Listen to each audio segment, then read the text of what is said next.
باقی ہماری والدہ محترمہ اس دنیا سے رخصت ہو گئی ہیں، اور 4 دن جو میرا ناغہ تھا اسی وجہ سے تھا۔ اللہ کا فیصلہ ہے، اس فیصلے سے کوئی خلاصی نہیں ہے، کسی کو بھی خلاصی نہیں ہے۔ یقیناً یہ ایک دکھ اور درد اور صدمہ تو فطرت ہے، لیکن بہرحال 3 دن چونکہ ہمیں سوگ منانے کی اجازت ہے، تو 3 دن کے بعد پھر میں نے اپنے تمام خاندان والوں سے یہی عرض کیا کہ اب آپ اپنے تمام معاملات میں کاموں میں لگ جائیں، اور میں بھی اپنے اس کام میں جس مشن کو میں لے کے چلا ہوں، ماں کی دعاؤں سے یہاں تک پہنچا ہوں، والدین کی دعاؤں سے یہاں تک پہنچا ہوں، اور پل پل میں مجھے وہ دعائیں دیا کرتی تھی جب میں مدرسے میں پڑھتا تھا اس زمانے میں بھی، اور جب پڑھاتا تھا اس زمانے میں بھی، اور اب بھی جب گھر سے رخصت ہوتا تھا تو راستے میں کئی مرتبہ فون آتا تھا، پوچھتی تھی کہاں پہنچے کیا پہنچے۔ اب کل آیا تو کوئی فون نہیں آیا راستے میں۔ بہرحال اللہ پاک کا فیصلہ ہے، اس سے کوئی خلاصی نہیں۔ اللہ کے نبی بھی اس دنیا میں نہیں رہے، وہ بھی چلے گئے، تو میں اور آپ کیا ہے۔ بار بار یہی سوچتا رہا، اور دل سے ہی خیال آئے پھر موبائل نکالوں، پھر فون دیکھوں، پھر وہ نمبر ملاؤں والدہ کا، وہ نمبر ہی بند ہے۔ تو ایک دن یہ آنا تھا، یقیناً آنا تھا، اور یہ صدمہ ہر ایک کو آئے گا، ہر ایک اس راستے سے گزرے گا۔ کل نفس ذائقۃ الموت، ہر نفس نے موت کا ذائقہ چکھنا ہے، کسی کو اس سے خلاصی نہیں، کسی کو بھی اس سے خلاصی نہیں۔ اور بہت بیماری کا زمانہ انہوں نے کاٹا ہے، تو یقیناً ایک دن کی بیماری جو ہے وہ رفع درجات اور گناہوں کی بخشش اور مغفرت کا ذریعہ ہوتی ہے۔ اور آخری وقت بھی جو تھا وہ زبان پر کلمہ جاری تھا، اور والد صاحب کو بھی بلایا، ان کو بلا کر کچھ باتیں ان سے کی، اور بس کہا اب کلمہ پڑھے، تو یہ کہہ کر اللہ وہ پیاری ہو گئی۔ اللہ پاک نے پھر مجھے سعادت دی، میں پہنچ گیا جنازے پر بھی۔ تو بہرحال اللہ تبارک و تعالیٰ کا فیصلہ اٹل ہے،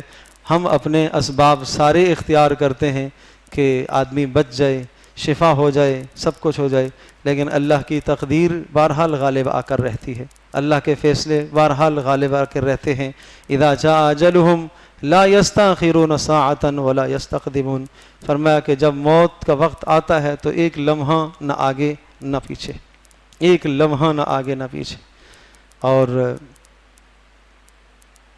جمعے کا دن تھا، بلکہ نہیں ہفتے کو، تو ہفتے کو میں قبر پر گیا، اور سورہ یاسین کی تلاوت جب میں کرنے لگا تو میں جب اس آیت پر پہنچا، انا نحن نحیی الموتى ونکتب ما قدموا وآثارهم، بڑا عجیب معنی ہے اس کا، اور مجھے اپنی والدہ کی پھر بہت ساری باتیں یاد آئیں، تو پھر وہ ایسا رونا آیا کہ پھر بہرحال آواز تو نہیں نکلی، لیکن پھوٹ کر ایک کنارے میں ہی میں روتا رہا۔ کیا معنی ہے؟ انا نحن نحیی الموتى، ہم ہی مردوں کو اٹھائیں گے زمین سے،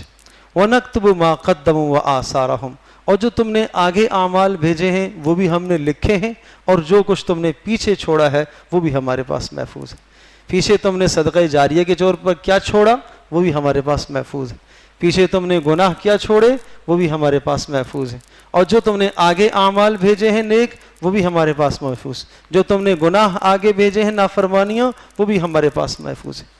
تو یہ ہم سب کے لیے یہ سبق ہے، اس آیت میں ہم سب کے لیے سبق ہے،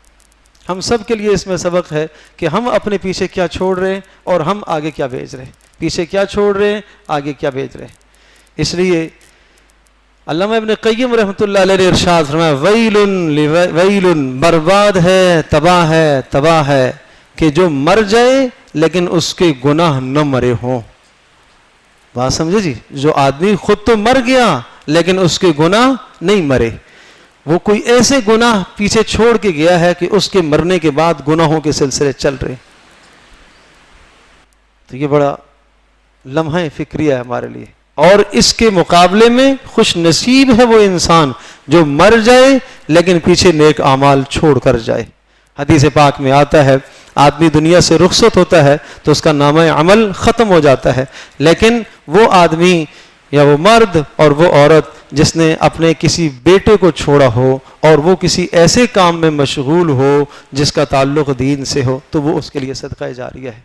تو الحمدللہ ہمارا وجود بھی ہماری ماں کے لیے اللہ قبول کرے تو صدقہ جاریہ ہے،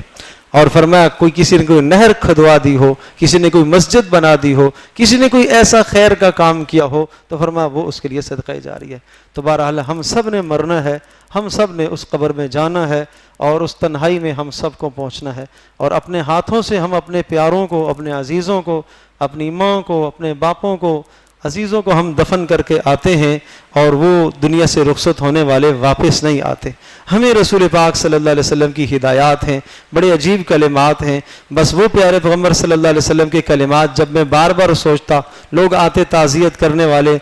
اور صدمہ بھی ہوتا، لیکن پھر نبی پاک صلی اللہ علیہ وسلم کی وہ باتیں یاد آتی۔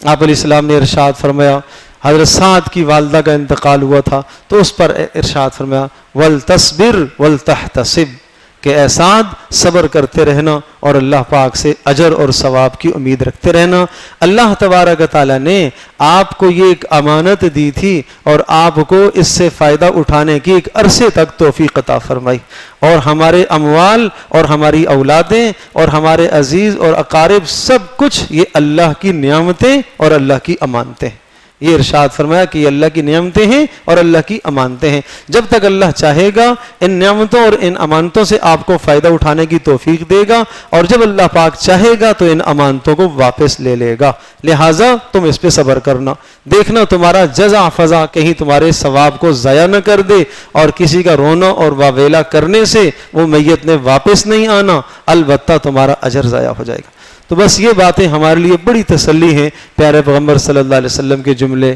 جو آپ نے ارشاد فرمائے۔ اللہ پاک ہم سب کو صبر جمیل عطا فرمائے۔